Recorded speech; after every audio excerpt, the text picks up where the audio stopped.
Olá pessoal, vamos falar aqui um pouquinho sobre os antecedentes que formaram o Mercosul, além de alguns tratados que regem essa entidade.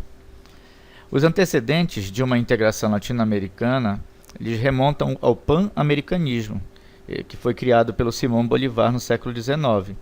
A ideia era fazer uma integração aqui da América Espanhola. De lá para cá, houve vários tipos de organizações e tratados aqui para a América do Sul. Em 25 de fevereiro de 48 foi criada a Comissão Econômica para a América Latina, chamada de CEPAL. O objetivo do CEPAL era elaborar estudos visando a integração dos países e a ampliação dos mercados nacionais para o desenvolvimento industrial. Na verdade, a América Latina era e ainda é uma área muito pobre. Naquele momento era uma área mais pobre ainda. Então, os países começaram a perceber que havia necessidade de alguma integração à luz do que já estava acontecendo lá na Europa, com o Benelux e posteriormente com a SECA. Em 60 foi criada a Associação Latino-Americana de Livre Comércio, a LAUC. Na maioria dos vestibulares, a LAUC aparece como uma das primeiras tentativas de integração da América Latina. Mas vimos aí que temos a CEPAL antes, né? O objetivo seria a integração regional. Infelizmente, essa associação não deu certo. A LAUC teve muitos problemas. Os países seriam bastante atrasados em relação à ideia de desenvolvimento. Não daria para pensar num livre comércio. Os países precisavam se estruturar bastante para chegar no livre comércio.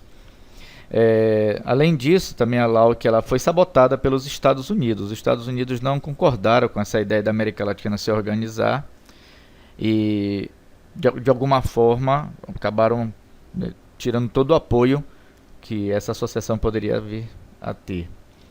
Podemos também lembrar que a crise do petróleo foi um fator que estimulou o fim dessa associação. Ela acabou contribuindo bastante para que essa associação fosse extinta e no lugar dela fosse criada a ALAD. Isso na verdade no ano de 1980. Em 1969 foi criado o Pacto Andino, com a finalidade de integrar os países da América do Sul que estão nos Andes. Mas, na verdade, temos países também que fizeram parte como observadores.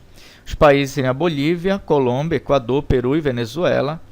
O Chile e o Panamá, na verdade, aparece como observador. Em 80, como eu falei anteriormente, foi criada a ALAD. A ALAD seria uma tentativa mais modesta de integração da América Latina. Argentina, Brasil, Bolívia, Chile, Colômbia, Equador, México, Paraguai, Peru, Uruguai e Venezuela seriam seus membros, ou são seus membros. Em 1990, o Brasil e a Argentina assinaram o Tratado de Buenos Aires, de integração econômica entre os dois países. Em um complemento ao Tratado de Buenos Aires, em 91, foi criado o Tratado de Assunção. O Tratado de Assunção, pessoal, é um acordo firmado por Brasil, Argentina, Paraguai e Uruguai. Isso aconteceu em 26 de março de 1991. E ele serve como instrumento jurídico para a criação do Mercosul, o Mercado Comum do Sul.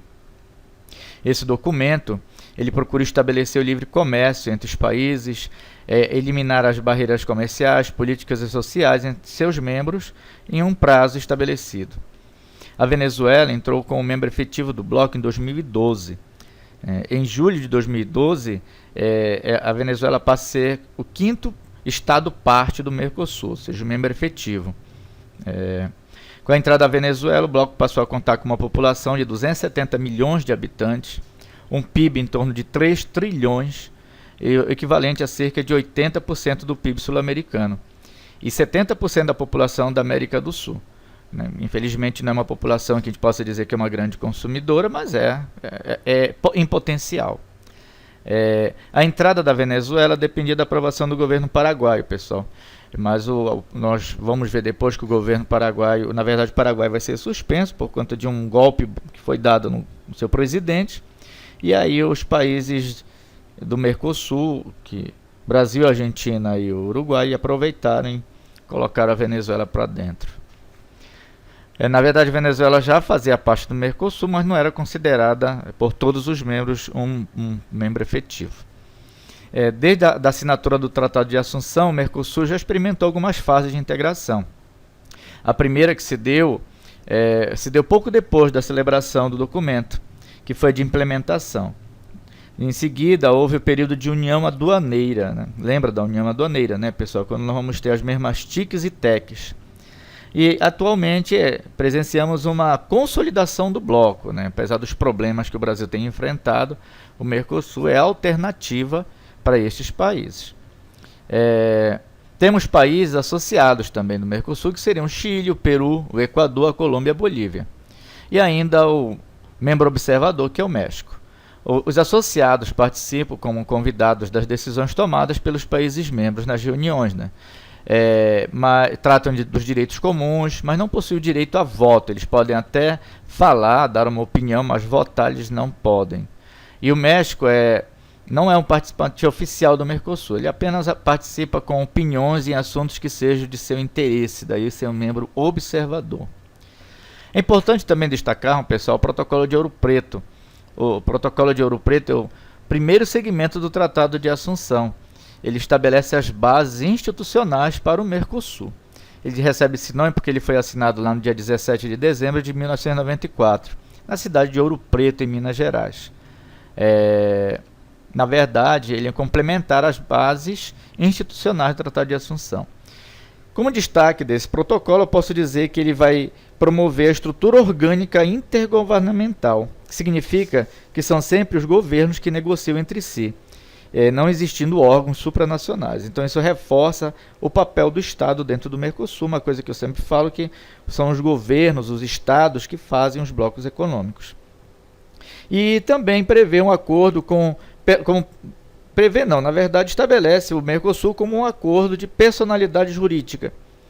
O que significa dizer isso aí, pessoal?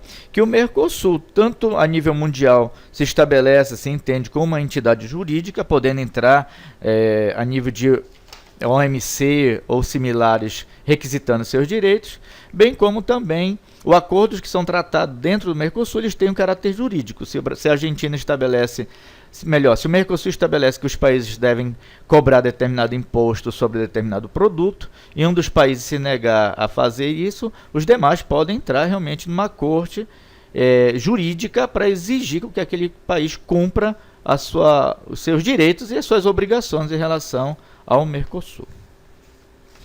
Muito bem, pessoal. Até a próxima.